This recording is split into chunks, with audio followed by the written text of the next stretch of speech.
Now the party's starting. Now it's starting.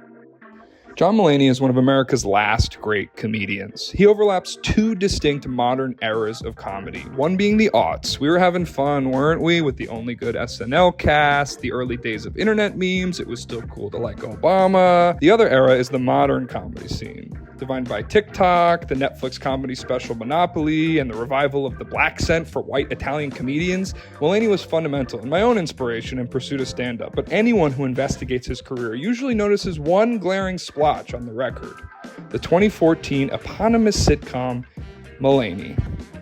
The New York Times TV critic Neil Genslinger wrote, "It rips off Seinfeld so aggressively that in episode 2 it even makes fun of its own plagiarism. But one thing it forgot to borrow from Seinfeld was intelligence." And that's on John Mulaney's own Wikipedia account. Between the sections SNL and career stardom, Mulaney, the sitcom, is a strange and often mocked rest stop for the ongoing career of America's comedy sweetheart. But it is interesting to look at this one flop. It's a weird mark on an otherwise successful career.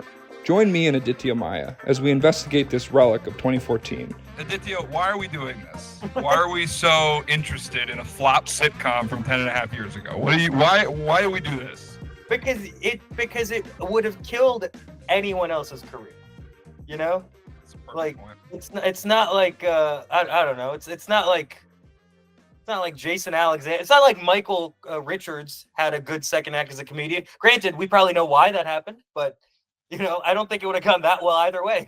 Imagine, I want to AI that clip of Michael Richards, but put Mulaney over it and like make it his voice. Just be like John Mulaney seconds after finding out his show was canceled. Like, Jesus. We could get someone to make that deepfake tomorrow. Yeah, when this blows up and we have fans, that's our big ask. That's what we're gonna do.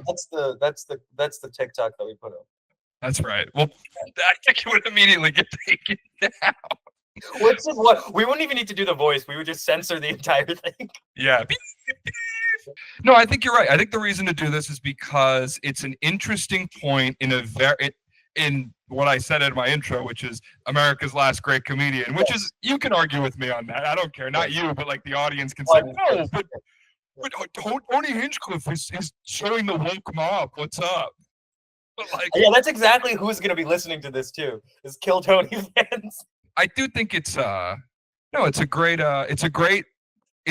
piece to think about comedy, comedians, and careers through. I think it's a great way to look through the lens of this show. I think that's what makes it an interesting exploration. Mulaney is such a weird career to examine because he's kind of, people call him a throwback comedian, but he's almost more of a throwback than people even realize, because like he harkens back to a day when you didn't even need a sitcom to be big. He's like pre-80s. He's like a comedian like of the Richard Pryor Carlin era. Yes. Sitcoms failed. Like I think like Richard Pryor had a sitcom that lasted like 6 episodes, you know? Like who cares? He's Richard Pryor, you know? That's the level he has achieved in the 2020s, which is insane. Yes, it's insane. It's insane because he does little one-off projects almost. Mulaney could have gone on, the sitcom could have gone on for like 5 to 10 seasons if it was a hit. If people, or a mild hit, if people liked it, he's got the clout, he's got the SNL writer credit, he had the specials, he could have gone on to do something. Did you watch the show when it came out? Did you take a look at it? I don't remember seeing it when it came out. Neither did I. I think so. I definitely knew about it because I remember following like reviews of it online and following his press tour that he did and watching all the interviews because I was already a fan from stand-up. And then I just remember seeing how overwhelmingly negative all the reception was. And I was like, well, let me wait a season or something and see if it picks up, and then it died. But on that note, which is funny, is I was going back and reading all the old reviews of it, and they're all negative. But there was one that I remembered reading at the time by the AV Club, and it was the only one that was kind of positive. By which I mean they gave it like a 6 out of 10. You know, they were like, well, it'll be better. You know, he's smart, he'll be good. And I was trying to find it, and I couldn't, and it's been scrubbed from the internet. Probably just because the website's gone through some developments, but it's funny that the only positive thing anyone's ever said about this show has been just completely wiped from the map. Yeah, you cannot find it. You cannot. But speaking of, you cannot find the show anywhere. Yes. It's not available for purchase. We couldn't buy it on Amazon. It's not out there. You can't stream it. Yeah. It's gone. He's wiped it. Like, I think, and some shows are flops. I heard in an interview, he's like, it wasn't Freaks and Geeks. It's not a great show everyone loved that they canceled. It's a show that wasn't very good and had flaws that got canceled because it wasn't very good. It wasn't sound, you know? So I think that is, that's something to explore, I guess, a little bit with it. But a little bit of a timeline on the show.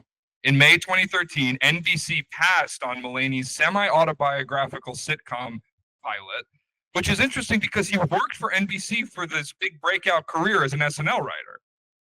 Do you think they just were like, this isn't good. We're sorry, John. We want to work with you, but it's just not good. Yeah, I guess they just were like, it's not anything different than what we already have. Like, maybe it just doesn't stand out enough because it is a little bit generic. It's a little bit kind of like, that's the thing. It's so generic in a way. Like, so, okay, everyone brought up the Seinfeld comparison, right? Like, it is very, it's surface level, very Seinfeld. But I think the thing, and we'll get into this more when we like talk about the episode, like specifically the pilot, but like the thing that people forget about Seinfeld, or maybe they're just not like expressing, is that it's a really weird show. Like, yeah, you have Jerry, who is not a good actor, nor is Mulaney, but you have them just going on their little tangents and their observational bits. But the rest of the show is bizarre. You have Kramer doing weird schemes with pigmen. You have George like gaslighting his, girlfriends. You have Elaine being insane. Like, the show is very bizarre, and then Jerry is just kind of the stand-in there. That's what set it apart. Yes. Mulaney is doing the Seinfeld role. You can argue how well he's doing that, but everyone else is also doing like a non-subverted role. It looks like a parody of itself. It reminded me most not of a sitcom, but of like Kyle Mooney's sitcom sketches on SNL. Yes. Where he was like doing a weird thing.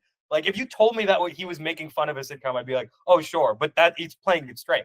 Yeah, it's not ironic. It's a genuine pursuit of a form in the sitcom that it's not self-aware of in a way, because it's like burdened by its own issues. And like, going to the Seinfeld comparison specifically is like, okay, so like Jane in Nasim Pedrad is Elaine. Yeah. But like Motif is not George Costanza. No.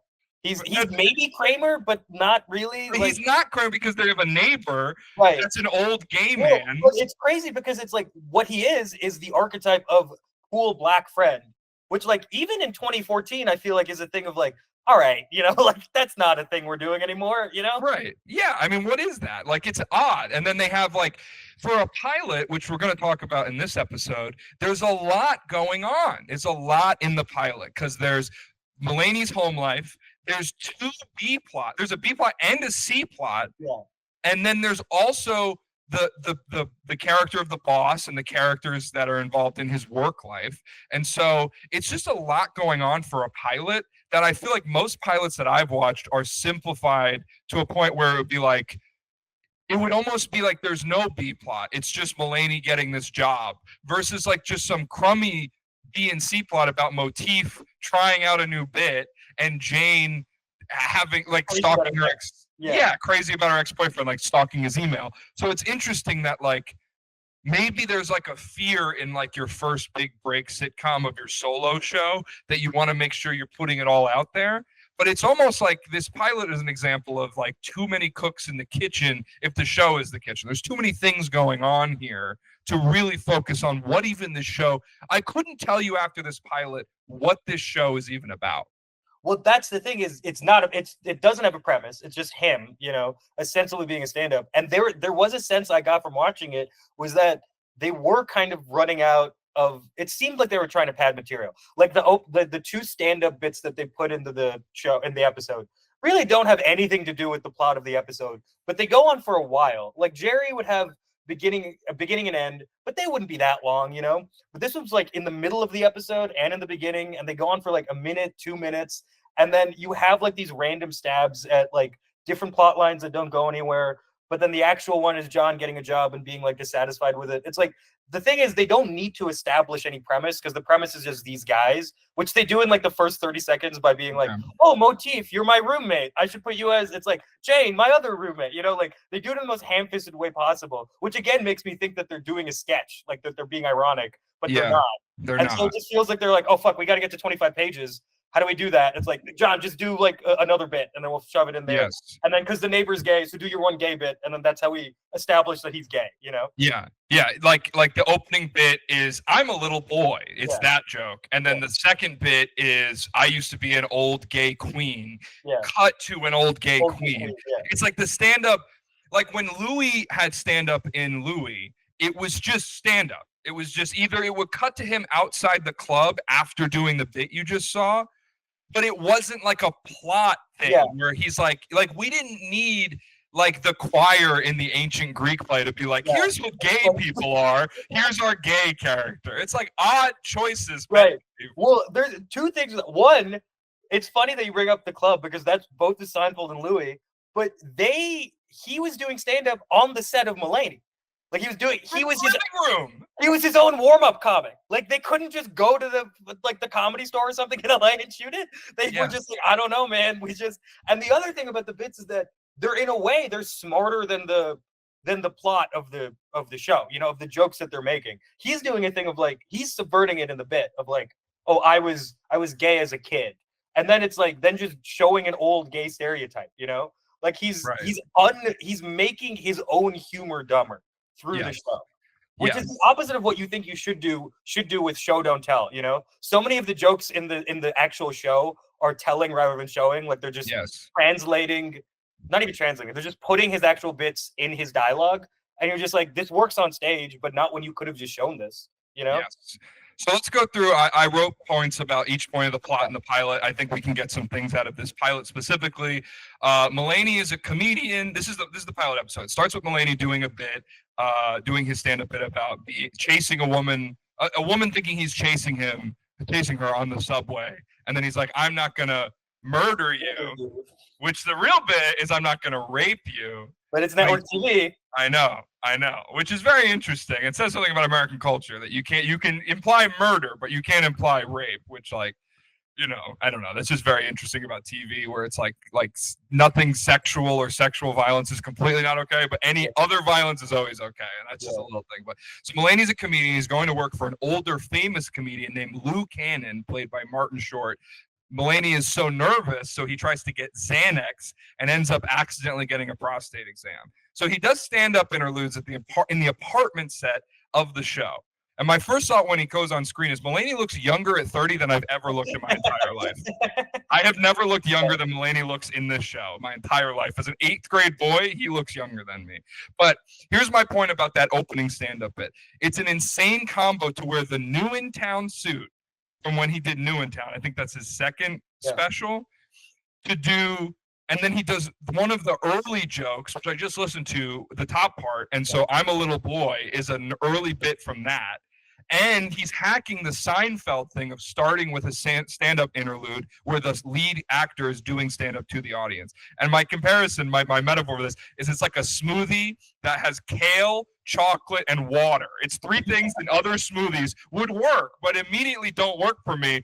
And that's the first moment of the show as a fan of his, as like an extreme, a diehard fan and a comic who's like already insane about comedy. It's like, okay, so you're wearing this shiny silver suit and you're doing this. It's just very interesting. And to me, it reeks of a lack of confidence. Yes. It's saying, because again, this bit has literally nothing to do with the plot of the episode.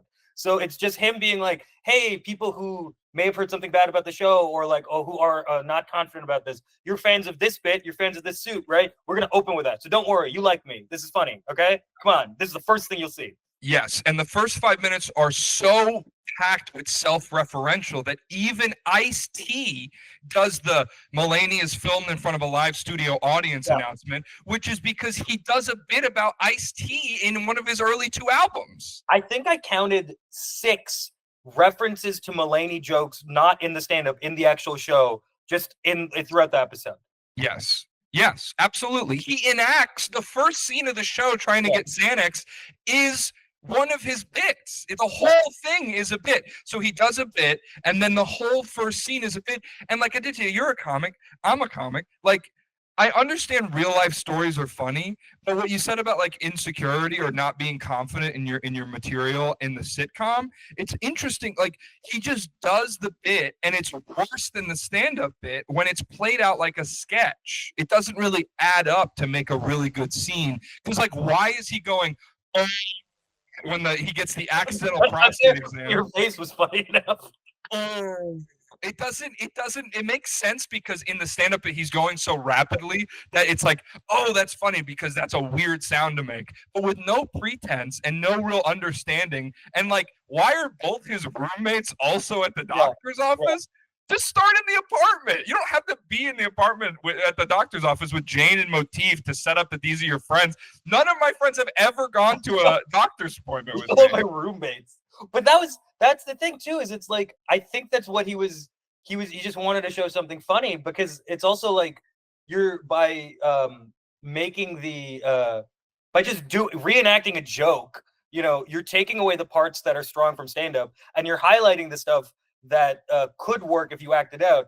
But as we probably will end up mentioning a lot in this, John Mulaney is a terrible actor. Oh my God, it's so noticeable, man. There's so many weird little cuts. Like, I think that this pilot, there's a flaw that is inherent to it, but it is edited so poorly. Yes. It's directed and edited so weirdly, right? Yes. Like you have the multicam. The director is Andy Ackerman, who did, I think, every episode of Seinfeld from season 6 on. So it's not like he was avoiding the Seinfeld comparisons. He hired the guy. Yeah. So Mulaney goes to he tries to get Xanax at the doctor's appointment, but doesn't. I assume he doesn't, because that plot doesn't even wrap up. Yeah, that's just a cold open. Yeah. He's just at Martin Short's apartment to interview for the job, and he gets the job. And I gotta be honest, I know you have your reservations about Martin Short, or you have your strong opinion. But I think Martin Short doesn't bother me. He may be the best character, specifically in this pilot or in the show. He's the only one that really seems to shine through for me, that seems like he's actually given anything to work with or bringing anything to the table. But I agree with you. I think Short is the best part of it, because his style adapts the best to a multi-camera sitcom. You know, he's being big in the way that works on like a theatrical-esque thing. You know, I don't think he's viewing it as like, I'm riffing on Seinfeld. I think he thinks Mulaney has enough of his fair share of parasocial people who thinks what he thinks about things. So I'm not going to try to psychoanalyze too much. But I think what it is like, in much the same way, he's like, he has all these kind of old-fashioned comedy references. If it's like, oh, I'm trying to do a Mike Nichols thing, or it's like, I'm trying to do this thing, and my stand-up is very polished and very like Bob Newhart-esque, or, you know, it's like I'm throwing back to this era of like clean-cut 50s, 60s, 70s comedians. He's not like, in his mind, he's not doing a parody. He's just doing a 90s sitcom or an 80s sitcom, a sitcom of the ones that he watched, and he's playing it straight. He's just trying to be like an objective ideal of what a sitcom that premiered on 1984 would be, you know? And that just happens to be a thing that when you pair it up with his very modern sensibility, like he talks old fashioned, but his jokes wouldn't work 40 years ago, you know, his stand-up, but it comes off as really weird, you know? Yeah, absolutely. So going on with the plot a little bit more, Jane, John's roommate, is trying to get over her ex-boyfriend, but she's crazy and keeps checking his email because she still has his email on her iPad or something.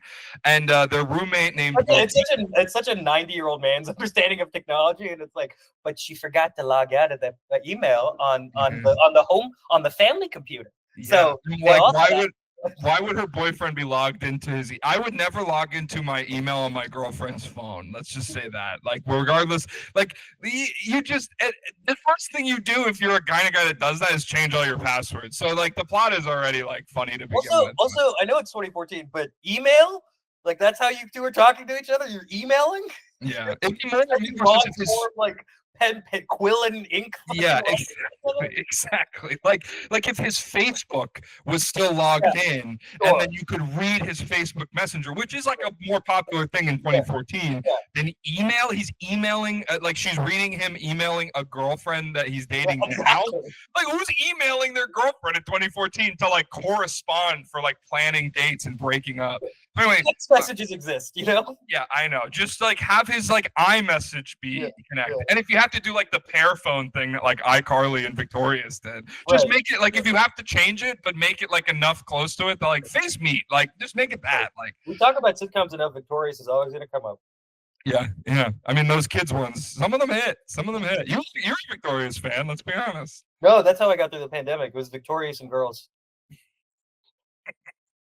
You should have been an overweight white woman in 2013. I think you would have really I can loop back around to that, I think. Yeah. In the end, that's how I'll end my life.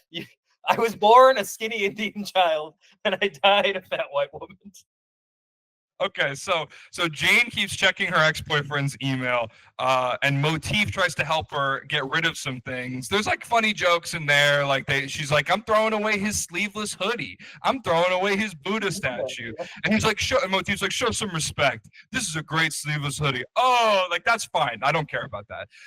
John passes off a boat comedy show to Motif. That was big in the 2010s, man.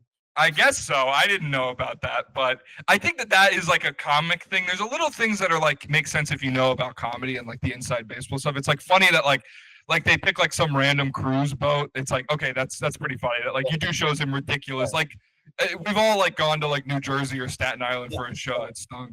I did a show at a golf club a month ago. How was it? It's horrible. I drove 2 hours there, bombed for a half hour, and then drove 2 hours back. I love that, man. I think that's where you belong. It's interesting that you bring up the inside baseball stuff because so much of it almost seems like an inside joke or references just for Mulaney fans, you know? It's like the cold open, for example. If I didn't know any of his stand-up, I'm trying to put myself in a mindset of like a guy who just was going through basic network cable channels and didn't know who John Mulaney was and came upon this. I would be so lost. I'd have no idea what's going on. I would think it's like the 5th episode of the show. And then they're like, no, this is the opening scene of the thing. I'm like, what does this mean? Yeah, it almost means nothing. It's weird. It's very weird. So Motif's an okay character. He's fine. I don't mind Motif that much. He's got a new bit called Problem Bitch. Yeah. That he already has t-shirts made for, which like again is like very inside comedy because it is funny, but because comics do that. Like this woman got off a show once and handed me a sticker of herself after bombing. I forgot about that. It's like, do you want me to put the sticker in the toilet, man? Like an Osama bin Laden sticker on a urinal in 2004? Like, what do you want me to do with this? Then Andre comes by and you're like, there's another character? He's the weirdest. I don't understand him at all. Is Andre supposed to be like Newman? Like Andre's yes, I think so, because he's the guy that no one likes, but somehow is just always there. Or he's a drug dealer. He's their drug dealer. Yeah, that's like his thing. Even though, where's the drugs? They never do drugs. No, like have them. I mean, maybe we'll find out later that they're doing drugs or they're smoking in a scene. So Luke Hannon offers Mulaney an opportunity to open for him at a breast cancer walk. I assume they're all wearing pink. But Lou cancels on it and sends a cardboard cutout of himself instead. Jane is there because her ex-boyfriend lives on that block and she does something. And Mulaney's like disappointed and just keep rolling through the plot. Jane and Motif's stories combine because she reads her ex-boyfriend's email again and he calls his new girlfriend a problem bitch. And so Motif is happy because his joke is like out there in the zeitgeist and he has a conclusion and Jane gets closure. I don't understand how their plots conclude in this moment because like, he's like, I have an end to my joke. She's like, he called her a problem, but like, what does that mean? Like, what does that mean? And there's another example of it not taking a cue from Seinfeld, and that Seinfeld didn't give a shit about plot resolution. They would just go and then they were like, oh, whatever, fuck it, you know? Like the whole point of it was we'll stack crazier and crazier things. We'll intersect if it's fun or not. And then who cares next week, you know, like we'll deal with it or we want because we only care about whether the jokes work. But like here, there's so much weird moralizing in a weird, like, it's like they were writing this as if it was like one of those how to write a sitcom books that was released in like the late 70s, you know, like sitcom pilot writing for dummies, and make sure that your plots intersect and that also the main character learns a lesson by the end. I would say though that it isn't good because we're so obviously watching it. Like anyone can just be like, oh, and then they intersect, you know, which is what they did. There's no effort gone into it. Like the seams are so clearly seen here. Whereas versus something that is more traditionally structured, like a Frasier pilot, for example, which is is like just a family sitcom or whatever, then it's like there is kind of a thing where he learns a lesson and then things come together. But because it's engaging and because they did the work to like hide it, you're like, I don't have any issue with this, you know? Yeah. Here it's just like the jokes are just stand-up jokes delivered worse. Yes. You Yeah. realize that when like I realized like when Jane yelled scatter at the thing, I'm like, that's another New in Town bit. Like Yes. you're just putting these bits in their mouth. Absolutely. It's like, are you obsessed with this guy's album and visual special? Yeah.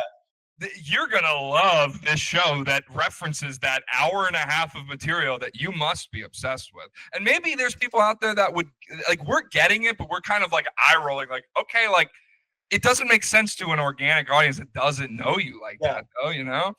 I felt the same way watching it as I did watching like those like music biopics like Rocket Man or Bohemian Rhapsody, when I'm like, yeah, I guess the performances are kind of fine, but it's like, yes, listen to Queen, you know? Like, yes. Go home and No, like every moment in this show is like in Bohemian Rhapsody. They're like, or no, like in Elton John, it's like, oh, just feel like a rocket man. It's like, wait, that's the song. It's like, what? Saturday night's all right if you're fighting. So Lou Cannon's assistant, the Martin Short character, calls John and says Lou wants to see him after canceling on him. And I believe we maybe get the best joke of this episode that lands. In the phone call, Mulaney, he's like, why does Lou need my help? Did cardboard Lou kill an escort?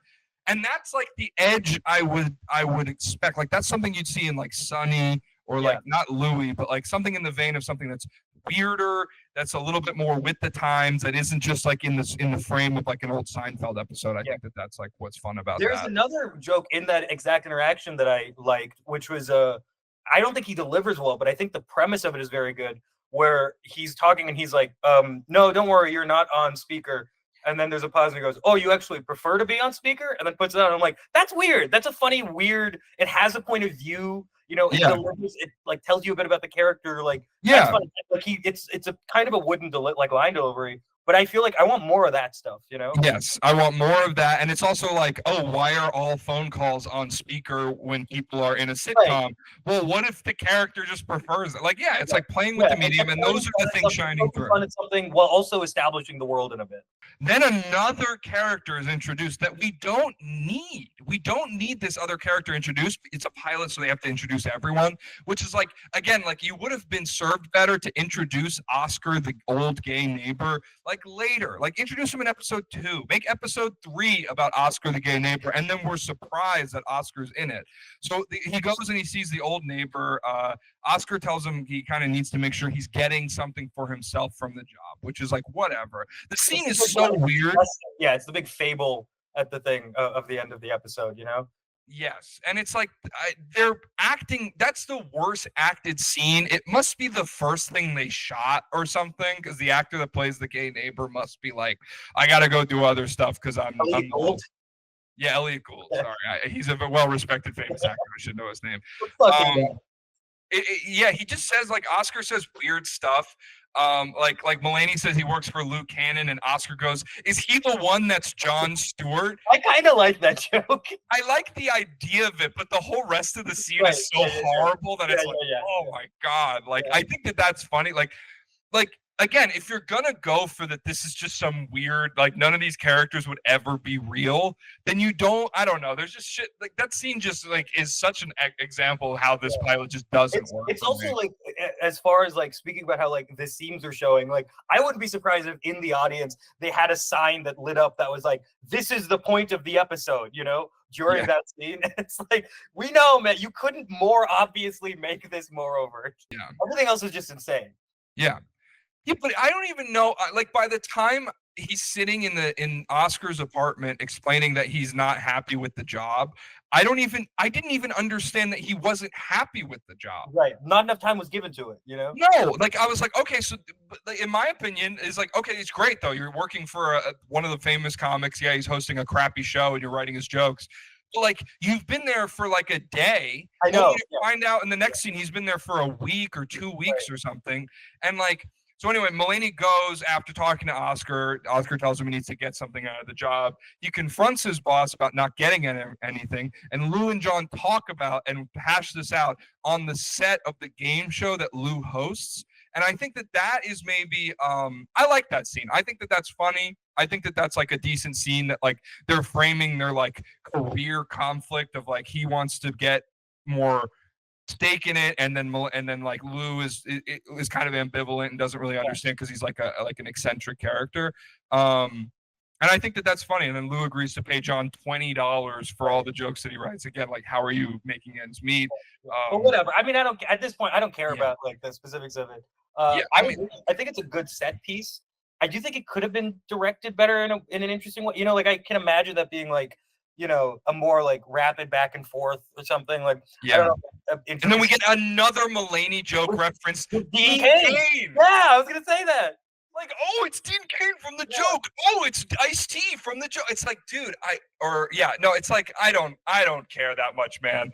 It is like Bohemian Rhapsody. It's like a musical thing. It's like, that's the thing from the joke. It's like, oh my god. It's like watching Many Saints in Newark and being like, oh, Tony said the thing. It's like, okay, man, like this is so weird. It's like you're existing in the world of John Mulaney's jokes, but it's like a nightmare instead of like a fun fantasy. And I wish that it was more like the Dean Cain thing. At least is an example of him. It is a reference, but at least it's an example of him recognizing why he's like recognizing why that joke is funny and putting it in the context that works. It's like Dean Cain pops up and you're like, oh, that's weird, and like, yeah, it's the reference, but like you show that, Whereas like earlier in the episode where Mulaney does his like abandoned wheelchair, like. You hope it was a miracle thing. Why couldn't we see him discover a wheelchair and then him be like, oh, that's like, that's really worrying. And then a guy next to him is like, hey, could be a miracle, like that's not necessarily much better, but at least you see that played out rather than him that just relaying it to a guy and anecdotally telling this joke in a weird way as if it was a conversation. So he goes, yeah, I'm almost 30 and I've never had a job in comedy. I'm like, you know what? Shut up, you piece of shit. Like, why? It's like when Pete Holmes in Crashing is like the age he is now. Yeah, yeah. Like, I'm going to the pair. It's like, I'm 20. How is this pilot? Like, you've read some pilots, you've written pilots in your day. Like, what's your thought on this as a pilot in that context specifically? I would say, okay, top line, I don't think it succeeds. And I would say that it doesn't succeed for the reason that I'm not sure what it was trying to do. Like, one, what did it just want to be funny? Because that's fine, If you were like, my sitcom is just about jokes, I don't care about the characters, I don't care if the stories make sense, I'm just gonna be funny. I think that can work. Like, there'll be a growing period because figuring out how to do that. But you'll get that there's jokes there. Well, but the jokes here, none of them were based on characters, like what the character was. They were all just like his act retrofitted into it. And then you look at the characters, none of them make sense. It's like Jane doesn't learn a lesson. She's like crazy girl, but kind of amped up. Like if she was in Always Sunny, maybe that makes sense. But they're putting her in a weird multicam sitcom. I don't know what they're trying to set up. Like, is it his home life? Like he has these two roommates. Like, what is their dynamic? I don't understand any of their dynamic. Like they imply, I guess, like an attraction between John and Jane because even when though they don't hug, the weird hug, and it's like, was this gonna be a will they won't they? Like, is that gonna happen? Was that what you're doing? Like, I don't know if that's what it's supposed to be here because she's just your roommate, right? You should be able to hug her. Right, and she has boyfriends. It's not like she's like, I don't know how to say this, but it's not like she's like a character archetype I've seen where it's like a lesbian that hates men, or like she like doesn't date and she's like a play on like a man that like doesn't like women or something. But it's like she's not that. She had a boyfriend. She's dating around. Like her only character trait is that she is hung up over her ex-boyfriend. Like that's nothing else there. In fact, if you were to like look at the character traits established in this episode, the two characters that aren't John, it's a crazy girl and black man. Like that's his entire. It's stereotypical black comic. There's no depth given to him. Yes, absolutely. Absolutely. Yeah, for a pilot, like I understand you want to play on stereotypes or whatever, but as far as like a sitcom, you want to be a little bit reductive, I guess, but like it seems like it doesn't want to do that. So why is it doing that in the first episode? Looking at this pilot, if you made it with Jane's character, Motif's character, and Mulaney with Lou, I think that that's a more solid pilot. You establish more of the things about how John is not having a nice time at the job, wants to get paid. I didn't know he was not getting paid, like until he gets paid at the end. There was no real clear indication that John was like underpaid for this. Right, because he's still his assistant, right? He's still been hanging out with him every day for hours, right? Like that. Are you not getting paid for that? What's happening? It's like, I mean that. So that's the thing. It's like it's bloated with maybe 2 to 3 extra characters that you don't need in there, and it's a little bit aimless. And I would say that, in a pilot, it needs to be completely aimed. And like sometimes focusing on a pilot, you make it almost like a drama where it's like, this is what the show is. Right. You have your inciting incident in it. And the inciting incident of Mulaney is that he works for a guy. That is the inciting incident. Yeah. And then, we're establishing all these other characters, but it's like, but the actual action that progresses this character forward of your main guy is he does stand up in his apartment in a suit to a crowd of people. He stand up in his apartment, yeah. And he has a stereotypical black comic friend and a stereotypical crazy woman dating. It's like women be crazy. Like I don't know. It doesn't work. It's not good. Obviously, it got canceled, and we're not here to just shit on the show for the entire time. Like it's not necessarily the end all be all of what the show is. But I'm interested to see as time goes on what this show evolves into. But do you have any closing thoughts before we close off?